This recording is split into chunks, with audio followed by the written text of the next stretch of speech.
শাক তো আরও কম বেশি বেগুনও পছন্দ করি। আর যদি অসাধনা গাছের শাক তাহলে তো জমে কেড়ে যাবে। Hello, this is Ayesha, account to my channel. অনেক কেন আছেন?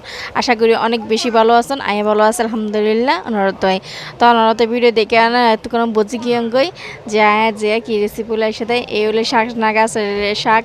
আর তো এই কক্সবাজার বাসাতে কিন্তু এবারে শ্বাস না ফাতাই বলে ওনারা হন অঞ্চলের মধ্যে কী নাম ডাকুন না এত না জানি। ওনারা যদি জানি থাকলেন তাহলে আরও কমেন্ট মাধ্যমে জানা দিন।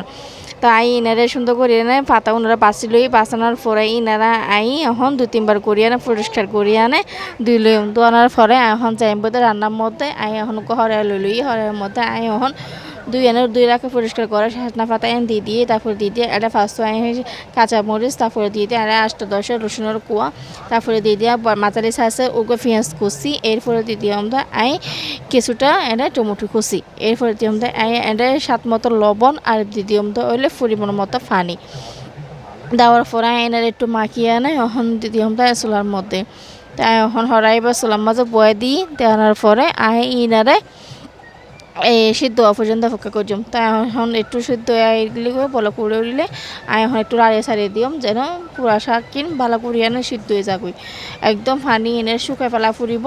এই যে এখন আবার আগে পানি যখন একদম টোটালি শুকাই গিয়ে তো ইনারা এখন চুলাতে নামাই লইম। তো এনে ইনারা এখন শিলফাটার মধ্যে বাড়ি লইম। ওনারা ব্ল্যান্ডারও করে থাকবেন যদি শিলফাটার মধ্যে বাড়িয়ে এনে করে যে এখন বত্তা সাথে 2 গুণ বাড়ি যাগই তালা বলি আনা আর শিলফাটার মধ্যে ভালো করে বাড়ি লইম।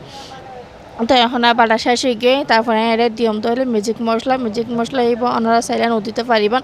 এবার দিলে কিন্তু শাসনা গাছের বত্তা আর একটু বেশি স্বাদ নালা বলিয়া নেয় আর একটু এলে ম্যাজিক মশলা দিয়ে ওনারা চাইলে দিতে পারিবেন কোনো সমস্যা নাই। তো এখন চোলার মধ্যে বুয়া দিয়ে লোক হরাইয়ের মধ্যে দিম তাই খুবই সামান্য পরিমাণ একটু তেল ওনারা চাইলে তেল দিয়ে নেই এমনিতে হাতে দিবেন তবু একটু তেলের মতো বাজি লইম তারপরে দিম তো হইলে আমি মাঝালি সাইজের লোক পেঁয়াজ কুচি দিও মেডে পেঁয়াজ কুচি দিয়ে না এলে দিম তো ওইলে সামান্য পরিমাণের লবণ দেওয়ানোর পরে একটু লাড়ি সারিয়ে আনে পেঁয়াজ আরে বেরাস্ত পর্যন্ত অপেক্ষা করছিলাম। তো পেঁয়াজ বেরাস্ত হয়ে গিয়ে লগই এলে দিম দইলে সাজনা গাছের বত্তা দেওয়ানোর পরে এখন তেল এবং পেঁয়াজের মধ্যে খুব ভালো করে আনি মাখি লইম। তো ওনারা তো যদি আর ভিডিও ভালো লাগে তাকিলেও ওনারা চ্যানেলে সাবস্ক্রাইব করে দিন এবং লাইক কমেন্ট শেয়ার করে দিন। তো এখন যদি মাখো গিলে এখন একে প্লেটের মধ্যে নামাই এনে পরিবেশন করে লই অনরসন শাকের কিন্তু কালার একটু নষ্ট নয়ও কালার খুব সুন্দর থাকে গিয়ে এবং শাকের স্বাদ তো কিন্তু অসাধারণ মজা। তো ওনারা তো অনেকভাবে খাইছে এই শাকের ভর্তা তো ওনারা একবার হইলে এইভাবে বানায় না খাইছেন তারপরে লই হইলে আইয়ার পাত আইয়ার ধৈর্য ধরি না পারি তারপরে আরও গরম ভাতের সাথে যদি এই সাজনা ভাতের ভর্তা খাইলে অসাধারণ মজা আর বাসার মধ্যে লেবু মাসিল লেবু লইলে কিন্তু আরও স্বাদ দুগুণ বাড়ি যেত। তো আজ এই ভিডিও নেই পর্যন্ত ভালো থাকিবেন সুস্থ থাকিবেন।